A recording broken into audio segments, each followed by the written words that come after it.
ఈరోజు మనము ద్రవ్యరాశి మరియు బరువు గురించి చర్చించుకుందాం. ఈ రెండిటి మధ్య గల తేడా ఏమిటో తెలుసుకుందాం. ద్రవ్యరాశి అంటే ఏమిటి, అలాగే బరువు అంటే ఏమిటి అన్నవి నిర్వచించిన తరువాత వాటి రెండిటికి మధ్య ఉండే తేడా ఏమిటి అన్నది తెలుసుకుందాం. మాస్ లేదా ద్రవ్యరాశి అంటే పదార్థ పరిమాణం, అంటే వస్తువులోని పదార్థ పరిమాణాన్ని తెలియచేసే భౌతిక రాశిని ద్రవ్యరాశి అంటాము. వస్తువు యొక్క ద్రవ్యరాశి ఎప్పుడూ స్థిరంగా ఉంటుంది. న్యూటన్ యొక్క రెండవ గమన సూత్రం నేర్చుకున్నాం కదా, అది ఏమి తెలియజేస్తోంది? బలము, త్వరణ మరియు ద్రవ్యరాశి మీద ఆధారపడి ఉంటుందని. అంటే ద్రవ్యరాశి తక్కువ ఉంటే అదే బలానికి ఎక్కువ త్వరణతో ఆ వస్తువు కదులుతుంది. అలాగే ద్రవ్యరాశి ఎక్కువగా ఉంటే అదే బలానికి వస్తువు యొక్క త్వరణ తగ్గుతుంది. అంటే బలానికి ఏదైనా వస్తువు ఎలా స్పందిస్తుందో తెలియజేస్తుంది. అలాగే వెయిట్ లేదా బరువు అన్నది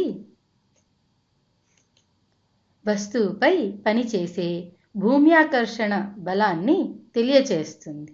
అంటే భూమ్యాకర్షణ బలం ఏదైనా వస్తువుపై పనిచేసే దాన్ని ఆ వస్తువు యొక్క బరువుగా పరిగణిస్తాము.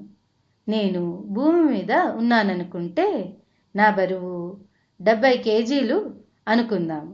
కానీ ఇది వాడుకలో వాడే పదము బరువు అన్నది, కానీ ఇది సాంకేతికంగా సరి అయిన పదం కాదు. 70 కేజీలు అన్నది నాలో ఎంత పదార్థ పరిమాణం ఉందో తెలియచేస్తోంది. కావున ఇది నా ద్రవ్యరాశి. 70 కేజెస్ అన్నది ద్రవ్యరాశి, బరువు కాదు. బరువు అంటే నా ద్రవ్యరాశి మీద ఎంత గురుత్వాకర్షణ బలం పనిచేస్తోందో అన్నది తెలియచేసేది. కావున బరువు గురుత్వాకర్షణ బలం Fg = G × m1 × m2/r² కి సమానము. ఈ సమీకరణంలో G అన్నది గురుత్వ స్థిర సంఖ్య, అలాగే m1 అన్నది భూమి యొక్క ద్రవ్యరాశి మరియు m2 అన్నది మన ద్రవ్యరాశి. అలాగే r అన్నది భూమి యొక్క కేంద్ర బిందువు నుండి భూమి ఉపరితలానికి గల దూరం. ఈ Gm1/r² అన్నది మొత్తం ఒక స్థిర సంఖ్య. దీనిని G అని వ్రాయవచ్చు. అది 9.8 మీటర్/సెకండ్² కి సమానం. కావున బరువు = 9.8 మీటర్స్/సెకండ్² ఇంటూ నా యొక్క ద్రవ్యరాశి, అది ఎంత? 70 కేజీలు. క్యాలిక్యులేటర్లో కొట్టి చూస్తే 9.8 × 70 = 686 వచ్చింది. కావున బరువు 686 వచ్చింది. దీని ప్రమాణాలు చూద్దాము. అది కేజీ × మీటర్/సెకండ్² వస్తుంది. దీనిని న్యూటన్ అని అంటాము. కానీ ఎవరు కూడా బరువు న్యూటన్లలో చెప్పరు, కానీ ద్రవ్యరాశిని బరువుగా చెబుతారు. కావున నా యొక్క ద్రవ్యరాశి 70 కేజెస్ మరియు నా బరువు 686 న్యూటన్లని చెప్పగలను. కానీ ఇది భూమిపైన నేనున్న బరువును తెలియజేస్తోంది. నేను వేరే గ్రహానికి కానీ లేక చంద్రుడిపైకి కానీ వెళితే బరువు గురుత్వాకర్షణ శక్తి మీద ఆధారపడి ఉంటుంది. కనుక నా బరువు మారుతుంది, కానీ నా ద్రవ్యరాశి మాత్రం స్థిరంగా ఉంటుంది. నా బరువు చంద్రుడి మీద ఎంత ఉంటుంది అన్నది చూద్దాం. మనకి తెలిసిందేంటంటే చంద్రుడిపైన గురుత్వ త్వరణం భూమి మీద కంటే 6 ఇంతలు తక్కువగా ఉంటుంది. కాబట్టి నా బరువు భూమిపైన 686 న్యూటన్లు ఉంటే చంద్రుడిపైన 1/6 × 686 న్యూటన్లు దగ్గరగా ఉంటుంది. అంటే ఇది క్యాలిక్యులేటర్లో కొట్టి చూస్తే 9.8 ఇంటూ 70 686 దాని బై 6 అంటే 114 న్యూటన్స్ వస్తుంది.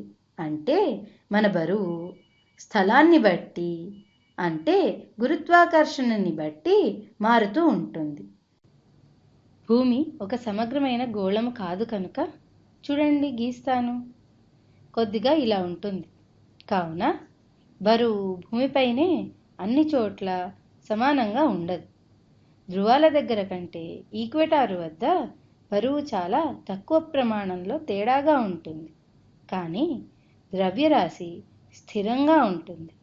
మనము ఎక్కడికి వెళ్ళినా సరే 160 పౌండ్లు అని అన్నాననుకోండి, పౌండ్లు అన్నది బరువు యొక్క కొలతే. అలాగే స్లగ్ అనే ప్రమాణం ద్రవ్యరాశిని కొలవటానికి పశ్చిమ దేశాలు వాడతాయి. 160 పౌండ్స్ వాడినప్పుడు 9.8 మీటర్స్ పర్ సెకండ్ స్క్వేర్ బదులు ఈ పౌండ్లకు సరిపోయే ప్రమాణంలో గురుత్వ త్వరణం 32 ఫీట్ పర్ సెకండ్ స్క్వేర్ వస్తుంది.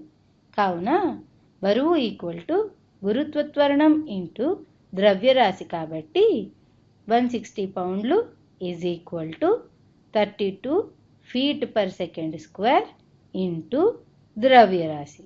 ద్రవ్యరాశిని స్లగ్లలో కొలుస్తాము కావున మనకి 160 pounds by 32 feet per second square equal to ద్రవ్యరాశి.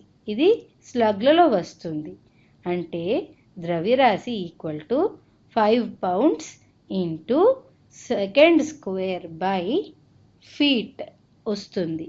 దీనిని అంతటిని స్లగ్స్ అంటాము. అంటే ద్రవ్యరాశి 5 స్లగ్స్ ఉంటే బరువు 160 పౌండ్లు ఉంటుంది. అలాగే ద్రవ్యరాశి 70 కేజీలు ఉంటే బరువు 686 న్యూటన్లు ఉంటుంది. మీకు ఈ తేడా అంటే బరువుకి మరియు ద్రవ్యరాశికి గల తేడా క్లియర్గా అర్థమైందనుకుంటాను.